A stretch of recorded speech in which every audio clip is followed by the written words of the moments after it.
Darkcast Network.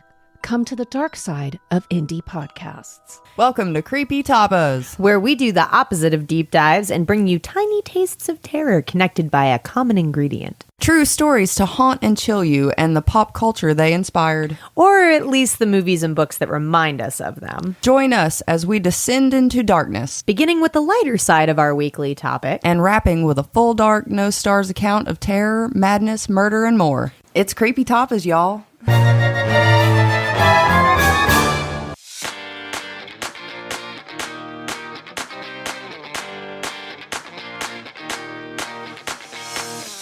Hey, I use foul language, so if that upsets you, I'm just not your girl.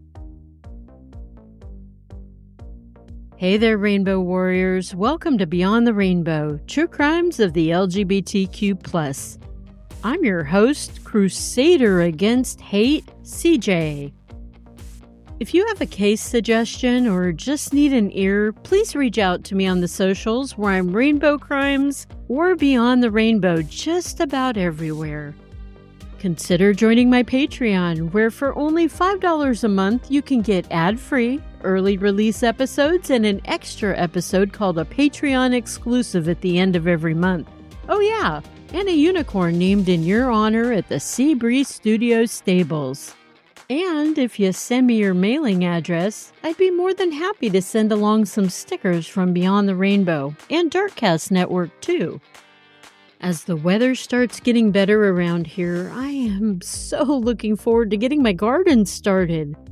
I can't wait to get some fresh tomatoes, zucchini, and cucumbers from my yard, and herbs. One of my favorite things to do is to make bruschetta with garden tomatoes and fresh basil. And now that we have our backyard fenced in, I shouldn't have to worry about the deer coming along and eating all my harvest. And I do believe it's turkey nesting time around here in my neighborhood. I'm down from 11 turkeys to only 2. One of them is my favorite, Tatiana, and she just might be too old to lay eggs and hatch babies anymore. And the other one is a boy turkey, and I think he's the oldest male. Maybe it's her husband or boyfriend. The others might be back in a month or so after they have their babies, but we'll see. Other than that, not too much else to report here on the coast of Oregon. So let's go ahead and get into our cases. Oh wait, before I announce our missing person, I would like to address the name of the episode. And to assure you, I promise I will not go into too much detail over the murders and torture of anyone's fur babies. I just can't ever do that for the same reason I can't watch shows where animals die. So that's a little additional disclaimer for the main case. 11 years ago this month, our missing but not forgotten LGBTQ+ person disappeared from his home in Ontario, Canada. 46-year-old Jon Riley left a note for his mom on April 26, 2013. The note explained that he was headed to Toronto for a few days. This was not an uncommon trip for Jon to make without much notice. Most people know that Toronto boasts a big gayborhood there called the Toronto Village. And according to Jon's family, he was not gay, but he did like to visit the Toronto Gay Village on occasion. Plus, Jon was originally from Toronto and he liked to visit his old stomping grounds. When Jon didn't return home after a few days and he became unreachable by his phone, his family was panicked and they attempted to file a missing persons report. Unfortunately, the Ontario police did not take the family's request very seriously, and they did not officially file the report for 8 freaking months after Jon disappeared. And when they finally did file it, it was only because Jon's family was able to convince him to finally do so, which is a really screwed up thing for the police to do. It took nearly a year to get Jon in the Royal Canadian Mounted Police, or the RCMP's, database. Jon's a generous, kind-hearted man. He's a prankster. He's loyal, fun, and he welcomes everyone with a big smile. He pretty much makes friends wherever he goes. I think he's one of those guys who never knew a stranger. Many, including Jon's family, They believe that he might have been a victim of serial killer Bruce MacArthur. Bruce MacArthur tormented gay as well as closeted men that were married with children, and this all happened in the Toronto gay village. Bruce operated loosely between 2010 and 2017, but truthfully, 2010 is what's officially been declared, although I'm not so sure Bruce MacArthur didn't start his reign of terror sooner than that. And even though Jon was not of Middle Eastern heritage, I believe, like so many other of Bruce's victims were, Jon had beautifully tanned skin. He stands at 5'9" and weighs roughly 220 pounds. Jon has brown eyes and short salt and pepper colored hair, which in his younger years seemed to be blonde. His normal daily attire is jeans, a t-shirt, and a baseball cap. Jon also enjoyed spending time in Ottawa and on the Bruce Trail where he lived in Meaford, Ontario, hiking. As a side, Jon had filed charges in 2008 along with 2 other men against a former teacher of his. That teacher was named Robert Judge, and the charge was for sexually assaulting him years prior. Apparently, this was a practice Robert Judge would do for decades with his male students. Jon would have only been 15 at the time the sexual assault started. Unfortunately, the case against the pedophile teacher was dropped only a month later, but the effects on Jon's mental health, it would last a lifetime for him. And while Jon did have some bouts with mental health, Jon's frame of mind when he vanished, it was in a good space.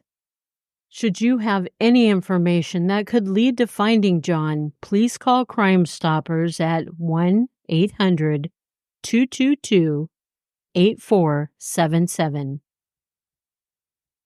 Bubba, a beautiful, big, short-haired kitty, was hanging out in front of his loving home in Norwich, England. This is in the county of Norfolk. He was hanging out one night in April of 2019. His caretakers, a family with a mom's partner Dee, and 2 children were home in the evening partaking in movie night together. I need to correct that. The youngest child was actually not there, but at a sleepover at her grandmother's house. At one point, the family's doorknob rattled, which is Bubba's signature move to convey that he wanted inside. The eldest child, 14-year-old Alyssa, opened the door, and Bubba sauntered in and jumped up on the couch to take a nap. While Bubba slept, a flash of red on Bubba's fur caught the mom Georgina's eye. She took a closer look, and she saw a 5-inch gash on Bubba, exposing muscle and tissue. Bubba didn't seem to be in too much distress as he continued to sleep. Georgina was afraid that he must have been hit by a car. She tried not to scream, but she called for her partner Dee to come take a look. Dee examined Bubba closer and noticed that his ears had been sliced and they were nearly severed off. Georgina knew she had to get Bubba to an emergency vet right then and there, so she went to her neighbor's to borrow a cat carrier. The neighbor followed her back, checked Bubba over, and was adamant this was not a result of a cat fight or a car hitting Bubba. It was intentionally done. And before I go any further, for everyone who's an animal lover like I am, and if you're worried for Bubba's well-being, Bubba survived. But unfortunately, a lot of other cats in the Norwich area did not survive. Something was awry. There was definitely a cat torturer and cat killer about. No one was privy to the knowledge that whoever was taking the lives of felines in Norwich had just graduated in their depravity to taking a human life as well. About a 4.5-hour drive from Norwich is the neighborhood of Birkenhead near Liverpool. In Birkenhead lived 69-year-old Martin Decker. Martin was a retired Crown prosecution attorney, and now he was living on a pension. Martin has been described as a real gentleman. He took great pride in his career of fighting for justice. Martin grew up the eldest of 6 children, and his siblings credit him with teaching them how to laugh, play and enjoy life. He never once missed a birthday of any of his many nieces and nephews. Now in Martin's golden years, he enjoyed sex with other men, and he would often go online to find a younger man that he could pay to come over and have a romp in the hay with. It's not entirely clear if Martin was out as gay his whole life or if this was something he embraced later in life. But nevertheless, kudos to him for living his truth at almost 70 years old. March 6th, 2021, 2 years after the gruesome cat mutilations in Norwich, Martin had called for the services of a 23-year-old black man named David Iwo. David advertised his sexual services online, and that's how Martin was able to find him. David was a vagrant who was currently unhoused. He showed up at Martin's home when a deal was struck that Martin would pay David £250, and that's equivalent to $350 American for services rendered. Upon David's arrival, Martin shook David's hand and he offered him a drink. When Martin turned his back to fetch drinks, David was quick to attack Martin with a hammer and bludgeoned the poor retiree to death. Martin had been struck with the hammer at least 9 times, causing multiple skull fractures. This had been David's plan the whole time. He didn't view Martin as human. Martin was an objective. Then David stole any cash that Martin had. He took alcohol and anything he thought of value like electronics, and then he left Martin's home. Martin's body had been found by one of his brothers who had dropped by to check in on Martin the following day. And that's because Martin didn't show up for lunch with their mother. Over the next couple of days, David tried to sell the items that he had stolen from Martin's home. Police were quick in capturing David, though. Within 4 days of Martin's murder, they arrested David in a hotel in London. Apparently, the week prior to Martin's murder, David had tried to strangle another gay man to death who was trying to hire David for sex with him. David admitted to the police that he was making it his life mission to kill and steal from gay men. And he was very surprised, if not a little bummed out, that he was caught after only the first kill. David also admitted to being the Norwich Cat Killer, or the NR3 Cat Killer, with NR3 being the postal code in the area that he was harming and killing cats. David also told the police had he not been arrested, he had plans to continue on with his nefarious crimes against gay men, and that the mutilation and killing of cats was just his warm-up.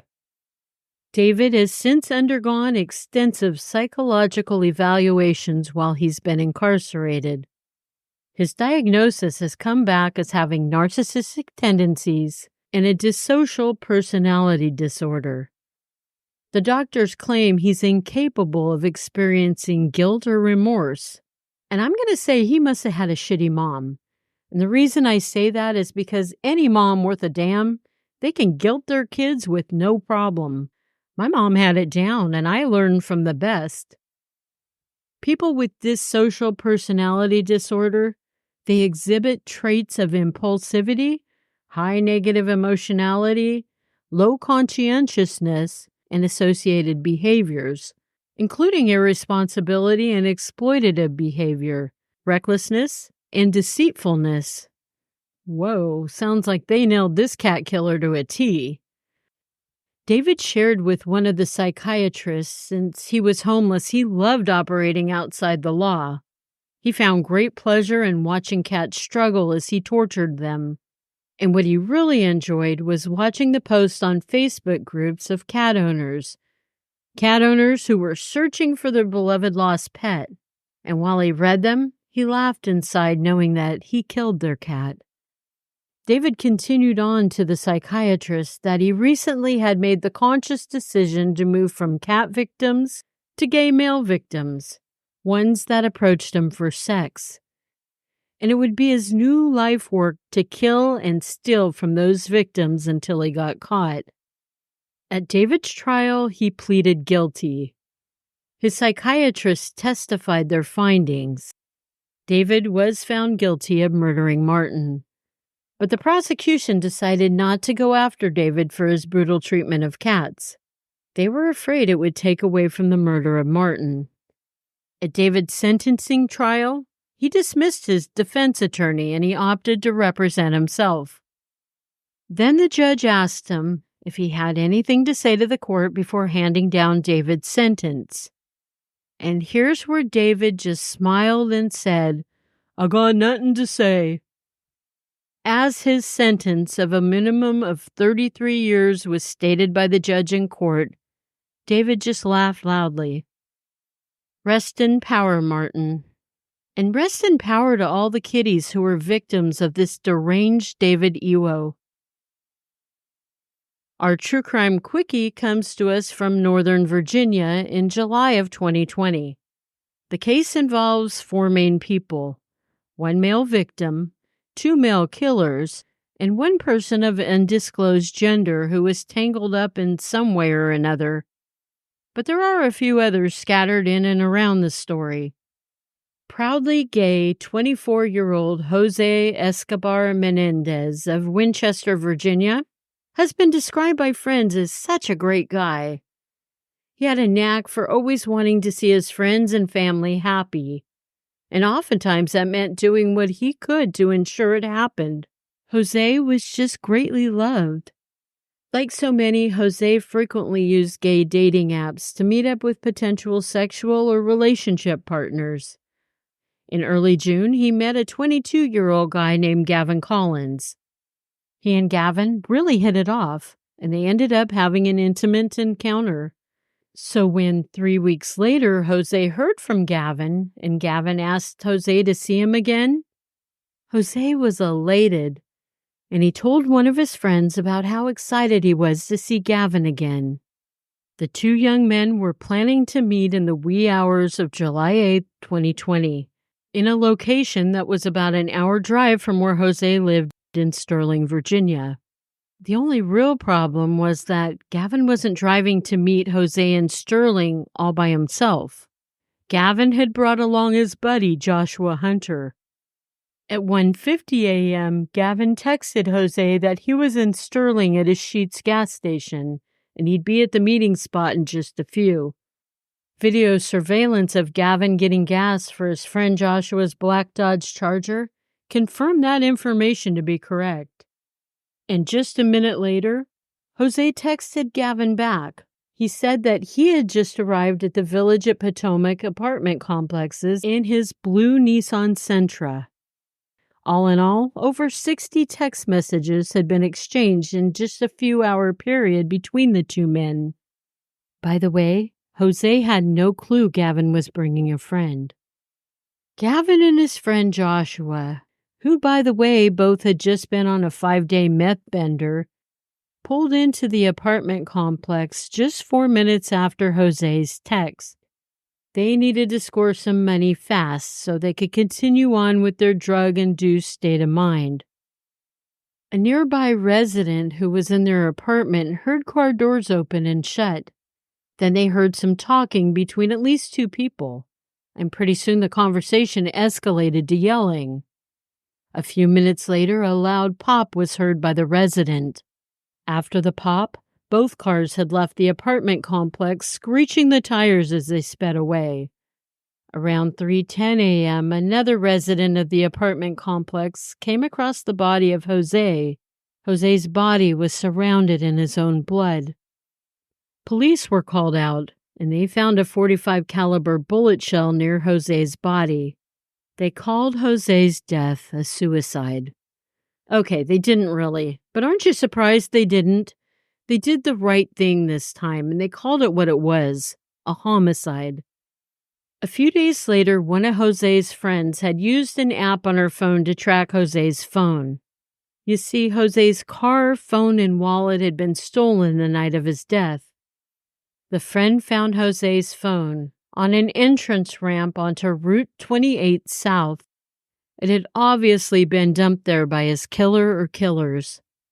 And a search of Jose's phone by law enforcement turned up all of those text messages to Gavin Collins, the man Jose was supposed to be meeting. So back to the night of Jose's murder. After Jose was shot and they left in the 2 cars, Gavin and his buddy Joshua drove to where their friend Masha was staying at an extended stay America. For those outside of the U.S. who might not know, these are pretty cheap motel rooms. I believe most of them have kitchenettes and allow pets to stay with you. The ones I've encountered are in kind of seedy areas. According to Masha, the 2 young men showed up to her room a little after 2 a.m. And like I said, they had the 2 cars with them, Joshua's black Dodge Charger and a blue Nissan Sentra. The 2 young men told her to come along, and they were going to go meet someone at Best Buy parking lot for something. Most likely it was to buy more drugs. And all 3 got into the Sentra. Masha made a comment on what a nice car it was. And Gavin's response was, "The person I got it from's not going to miss it." After the guys did whatever it was they needed to, Masha asked them to drop her back at her motel. Later that morning, Gavin and Joshua met someone. That someone is believed to be 24-year-old Handy Calindres at a gas station. This is the person whose gender cannot be confirmed. This same person apparently purchased the Nissan Sentra from Gavin and Joshua for $500. The Sentra was practically brand new. Jose purchased it in 2019 and it was stolen in 2020. Just going to show if something seems too good to be true, like buying an almost brand new car for $500, it most likely is too good to be true. Police were diligently working to find Jose's killer or killers. And all of his over 60 texts with Gavin Collins, police narrowed in on Gavin. They found him 3 days after Jose's murder. They arrested him and found a .45 caliber pistol in his nightstand. They also discovered his buddy Joshua was with him the early morning of Jose's death. So both men were arrested for Jose's murder. When Jose's car was located, Handy too was arrested for grand larceny. Handy's charges were eventually dropped. Both Gavin and Joshua were charged with first-degree murder, conspiracy to commit robbery, and 2 counts of using a firearm while in the commission of a felony. Gavin had been in trouble with the law a few years before. He'd been arrested and charged with burglary and possession of narcotics. For those crimes, he was sentenced to 10 years in prison. And I'm not even sure why they bothered to give him a sentence of 10 years because he was out after only serving a year. But having a firearm in his possession when he was arrested this time, it was a felony violation of his parole. And since Gavin had prior convictions and was not redeeming himself in the eyes of the law, he was sentenced to 75 years in prison for the murder of Jose and the other crimes involved with it. His buddy Joshua was sentenced to 25 years. Rest in power, Jose. I love you, Rainbow Warriors. You matter. Remember, it's not a crime to be gay, unless you're a murderer.